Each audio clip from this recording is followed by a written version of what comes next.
ദൈവത്തിന് മഹത്വമുണ്ടാകട്ടെ.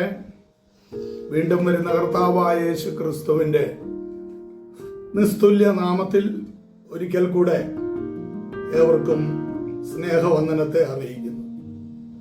വിശുദ്ധ മത്തായിയുടെ സുവിശേഷം 22-ാം അധ്യായത്തിന്റെ 37-ാം വാക്യത്തിൽ കർത്താവ് പ്രകാരം പറഞ്ഞു, കർത്താവിനെ പൂർണ്ണ മനസ്സോടെ സ്നേഹിക്കണം എന്ന ആ കാര്യം ഓർമ്മിപ്പിക്കുവാനായിട്ട് ഇടയായിത്തീർന്നു.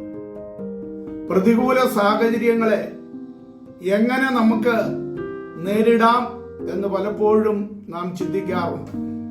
പ്രശ്നങ്ങളാകുന്ന തിരമാലകളിൽ അകപ്പെട്ട് ജീവിതമാകുന്ന വഞ്ചി മുങ്ങിപ്പോകാതെ എങ്ങനെ സുരക്ഷിതമായി മുൻപോട്ട് യാത്ര ചെയ്യാം, അല്ലെങ്കിൽ തുറമുഖത്ത് എന്ന് എത്താം എന്ന് പലപ്പോഴും മനുഷ്യൻ ചിന്തിക്കാറുണ്ട്.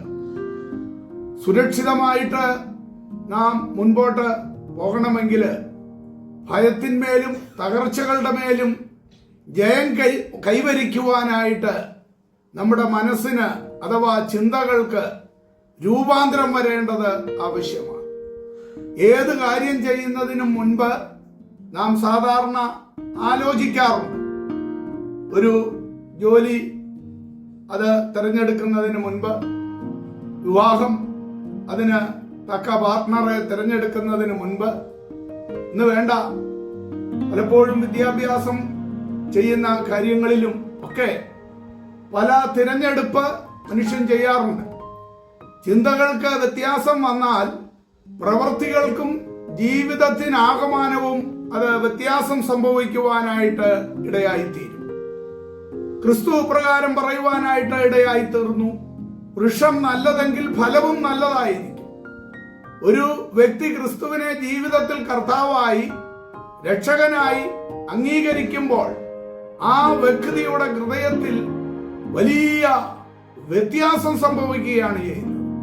അതേവരെയുള്ള അവന്റെ ജീവിത നിലവാരത്തിൽ നിന്ന് ഒരു വ്യത്യസ്തമായ അനുഭവത്തിലേക്ക് അവന്റെ ജീവിതം മുൻപോട്ട് പോവുകയാണ്. ഒരു വീട്ടിൽ നാം പാർക്കുന്നത് പോലെ നമ്മുടെ സ്വന്തം ശരീരത്തിൽ നാം വസിക്കുകയാണ്. ഏതാണ്ട് 25, 50, 80 അല്ലെങ്കിൽ അല്പകാലമോ ഒക്കെ ജീവിതമാകുന്ന നമ്മുടെ ഈ ശരീരത്തിൽ നാം വസിക്കുന്നു. ചിലര് അത് കമ്പ്യൂട്ടറിന്റെ മുമ്പിൽ ഇരുന്ന് തീർക്കുന്നു, അല്ലെങ്കിൽ അതേപോലെ ചില കാര്യങ്ങളിൽ ഏർപ്പെട്ട് തീർക്കുന്നു. ഒരു കമ്പ്യൂട്ടറിന്റെ ഉള്ളിൽ കാര്യങ്ങൾ സ്റ്റോക്ക് ചെയ്യുന്നത് പോലെ നാം കാണുന്നതും കേൾക്കുന്നതുമെല്ലാം നമ്മുടെ മനസ്സിൽ അത് ഫീഡ് ചെയ്തുകൊണ്ടിരിക്കുകയാണ്.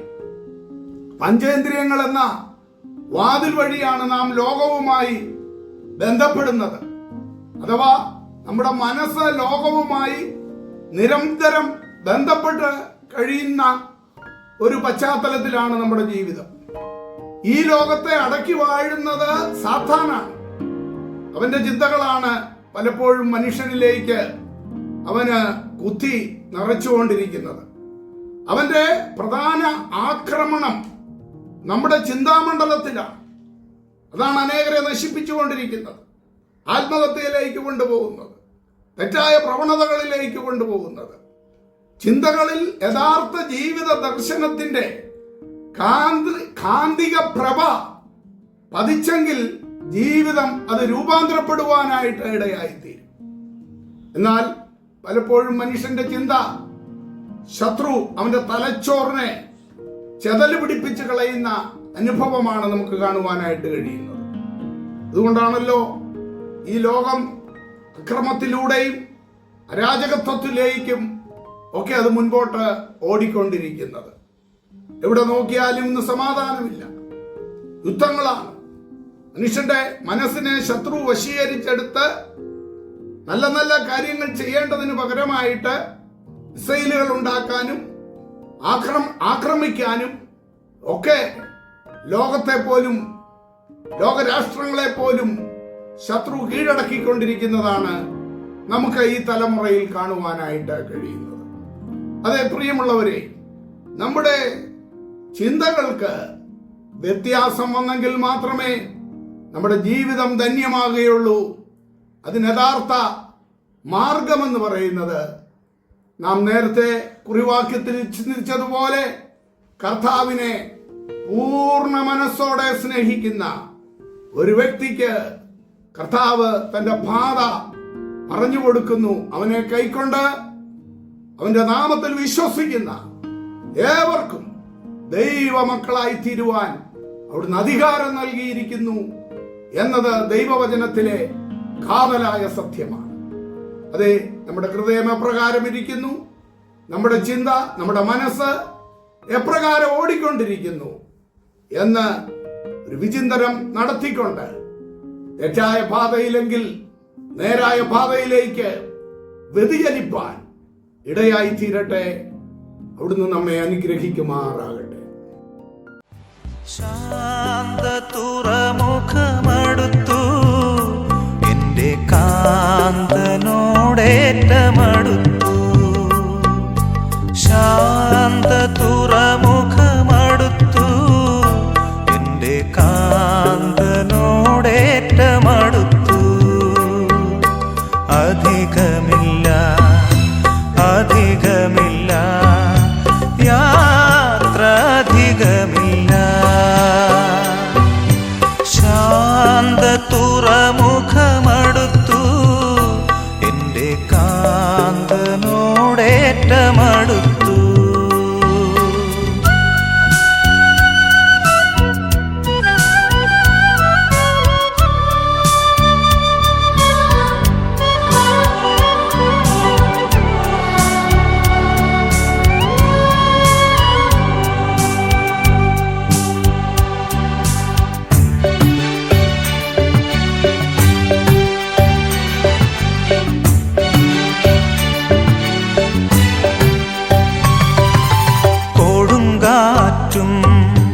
തിരമാലയും പടകിലേറി അടിച്ചിടുമ്പോൾ,